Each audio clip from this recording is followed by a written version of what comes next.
தந்தை, மகன், தூய ஆவியானவர் நம்மை நிறைவாக ஆசீர்வதிப்பாராக. ஆமென்.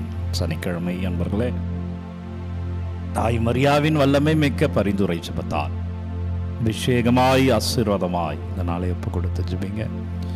அம்மா ஜெபத்திலே ஆசீர்வாதமாய் இருப்போம். அம்மா ஜெபத்திலே வல்லமையிலே வாழ்வோம். பிரியமானவர்களே, இறை வார்த்தை ரோமேயர் புத்தகம் 21 அதிகாரம் 1 வார்த்தை எடுங்க. கடவுளுக்கு உகந்த தூய உயிருள்ள பலியாக உங்களை படையுங்கள். பொருட்களை அல்ல, இறைவார்த்தை சொல்லுகிறது, நீங்க உங்களையே கடவுளிடம் படையுங்கள். அப்படின்னா நம்மளை முழுமையா நம்ம பிரேயர்ல அர்ப்பணிக்கணும். கடவுளுக்கு உகந்த அப்படின்னா பாவ மன்னிப்பு கேட்டு கடவுளுக்கு உகந்த தூய உயிருள்ள பலியாக உங்களை முழுமையா கொண்டு வந்து, அப்படின்னா நீங்க பிரேயர்ல இருக்கும்போது வேற எதுக்கும் சிந்தனைக்கு இடம் கூடாதீங்க. முழுமையாய் அதுலதான் ஆசீர்வாதங்கள் அடங்கி இருக்கிறது அன்பர்களே. அதுதான் கிருபை அடங்கி இருக்கிறது அன்பர்களே. அதுதான் நம்ம அவருடைய ஆற்றலை நம்ம பெற முடியும். இந்த வாழ்க்கைக்கு தேவையான வல்லமை நாம் பெற்றுக்கொள்ள முடியும். எனவே முழுமையாய் உங்களை படையுங்கள், இதுவே நீங்கள் செய்யும் உகந்த வழிபாடு. நம்மளை அர்ப்பணிக்கிறது தான் உகந்த வழிபாடு. நம்ம நேரத்தையும் நம்மளுடைய உழைப்பையும் முழுமையாய் அவர்கிட்ட அர்ப்பணிக்கிறது தான். அப்படின்னா வேற எதையும் யோசிக்காதீங்க.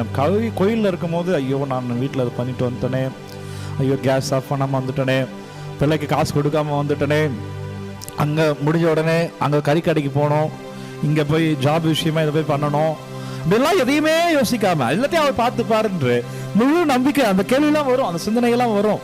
உங்களை சோதிக்கிறேன், இப்படிதான் உங்களை சோதிப்பான் சிந்தனைகள் வாயிலாக. அந்த சிந்தனை எல்லாம் அவர்கிட்ட அர்ப்பணிச்சு, நான் கோயிலில் இருக்கேன், ப்ரேயர் தான் பண்ண போறேன், மீதி அவர் பார்த்துப்பார். வெளியில போய் பார்த்துக்கலாம், வெளில போய் பாருங்க, எல்லாமே நடந்திருக்கும். அதுக்கேற்ற ஏற்பாடுகளே தூதுவர்கள் செய்வார்கள். எனவே அதுதான் வழிபாடு. ஆண்டவர் நம்முடைய ஆட்டுக்குட்டி, இதோ இறைவனின் ஆட்டுக்குட்டி, இதோ இறைவனின் செம்மறி என்ற நற்செய்தியிலே திருமுழுக்கு யோவான் இயேசுவை சுட்டி காட்டுகிறார். அப்படின்னா அவர் நமக்கு ஆற்றலாய் வந்திருக்கிறார், உணவாக வந்திருக்கிறார். அவரை உட்கொள்ளுகிற நாம் வாழ்வோம். பூசில தான் செய்கிறோம். அவர் கிறிஸ்துவின் திருவுடல் திரு ரத்தம் என்று குருவான தருகிற பொழுது அவரை உணவாய் உட்கொள்ளுகிறோம்.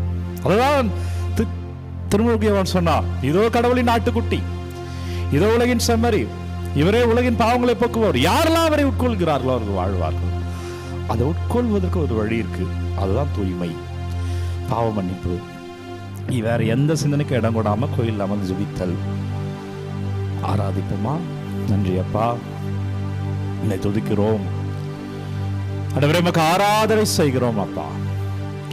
உண்மையே எங்களுக்கு உணவாய் தந்திருக்கிறாரே தாய் மரியா. ஜெபத்துல சனிக்கிழமை தாய் மரியாளோட இந்த ஜெபமாலையிலே உங்களை ஒப்பு கொடுக்கிறோம். நன்றி ஆண்டவரே, ஆசீர்வாதத்துக்கு நன்றி தகப்பனே. உண்மையே எங்களுக்காய் உணவாய் தருகிறேன் என்ற செய்திக்கு நன்றி அப்பா. வழி நடத்துங்க, ஆசீர்வதிங்க. எனவே பிரியமான இறை உறவுகளே, இன்றைக்கு நற்செய்தியிலே ஆண்டவர் இயேசு சாமி இதை பற்றி பேசுகிற போது ஒரு ஆடும் ஒரு கோழியும், ஒரு சின்ன கதை சொல்றேன் கேளுங்க. ஒரு ஆடும் ஒரு கோழியும் நண்பர்கள். இந்த ஆடும் கோழியும் ஒரு முறை சந்தைக்கு நடந்து செல்ல நேரிட்டது. இந்த சந்தையிலே ஒரு கடையிலே கோழி பார்க்கிறது. கோழி முட்டைகளை அடுக்கி வைத்திருக்கிறார்கள். ரொம்ப பெருமிதத்தோடு பார்க்கிறது கோழி. பார்த்தாயா, இந்த மனிதத்திற்காக, இந்த மனுஷங்களுக்காக நாங்கள் எங்கள் முட்டைகளை கொடுத்துருக்குறோம். சாப்பிட்டு தான் அவங்க ப்ரோட்டீன்ஸ், முட்டை ப்ரோட்டீன்ஸ் இருக்குன்னு சொல்கிறாங்க இல்லையா, நல்ல ஹெல்த்தியாக வாழ்கிறாங்க அப்படின்னு சொல்லிச்சான் கோழி. ஆடு சொல்லுதான், இன்னும் கொஞ்சம் தூரம் போகும்போது ஒரு கறிக்கடை, ஆட்டுக்கறியை தொங்க விட்டுருக்காங்க. ஒரு இளம் ஆடு தொங்க விடப்பட்டிருக்கிறது. நீங்கள் முட்டையை தான் கொடுக்குறீங்க. ஆடு சொன்னதான் அதை பார்த்துட்டு, நீங்கள் முட்டையை தான் கொடுக்குறீங்க, ஆனால் நாங்கள் எங்களையே கொடுக்குறோம். அவர்கள் எங்களையே உணவாக உண்டு, எங்கள் வாழ்க்கையை அவர்கள் வாழ்கிறார்கள், எங்கள் வாழ்க்கையை அவர்கள் வாழ்கிறார்கள் என்று சொன்னதாம் ஆடு. அதுதான் கதை தான் இது. இந்த செய்தி தான் திருமுழுக்கு யோவான் சொல்கிறார், இதோ இறைவனின் செம்மறி, இதோ ஆண்டவரினுடைய ஆட்டுக்குட்டி. இந்த ஆட்டுக்குட்டி தான் பலியாக போகிறது. நம்ம அதை உட்கொள்ள போகிறோம். நமக்காக அந்த ஆடு இறக்க போகிறது. அந்த இறப்பின் வழியாய் இந்த ரத்தத்தினால் நாம் மீட்கப்படுகிறோம். அந்த மீட்பினுடைய நினைவு தான் ஒவ்வொரு பூசை.